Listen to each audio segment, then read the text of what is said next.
So we're going to try taking a shot, small film of the top of the trailer and the solar panels,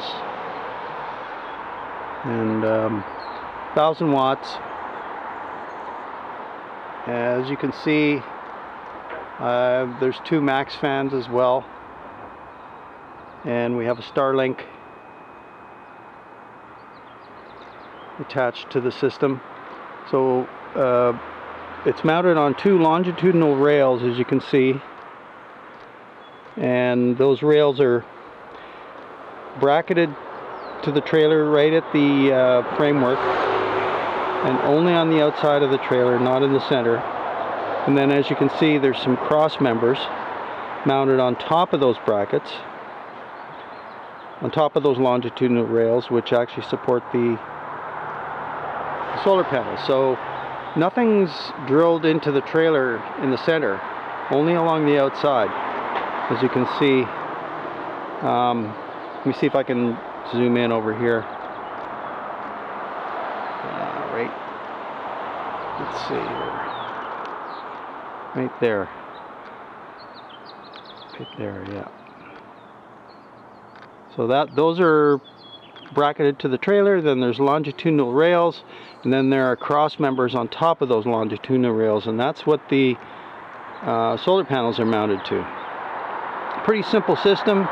If you have to take them off, easy to do. If you have to move them, easy to do. And you have no issues with water. That material that the brackets are attached to is it's called Manus Bond. You look it up online. It's a material that they use, the semi-trailers use, to seal the tops of their trailer units. And you can see that gray compound as well. That's the same stuff. It actually dries really fast, easy to use. It's almost like a butyl tape type material, but it comes out of a tube, and it's wonderful stuff. Not cheap, but it works quite well. And as you can see, that 80-20 material, that aluminum framework works really well for fastening various items. As you can see at the back, I've used a junction box for the solar.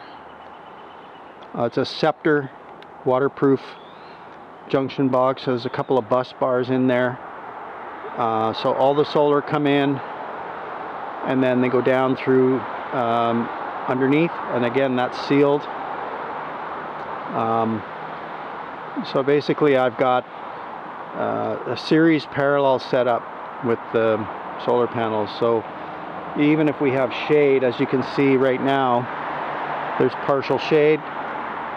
We're not inhibiting the whole assembly, we're just inhibiting, I think there's 5 sets of 2. So in other words, the shade on those furthest panels would inhibit only those sets of 2.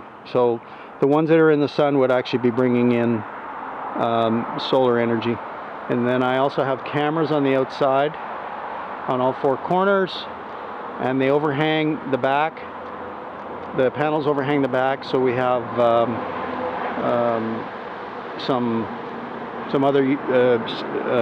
lighting under there, and it provides a little bit of shelter for the back door as well. We'll go over there. So there we have the panels overhanging, and I have some floodlights there.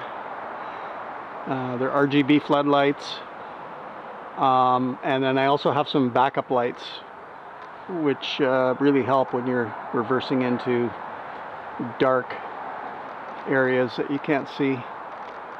So that's the overhang right there with, again, that 80-20 material.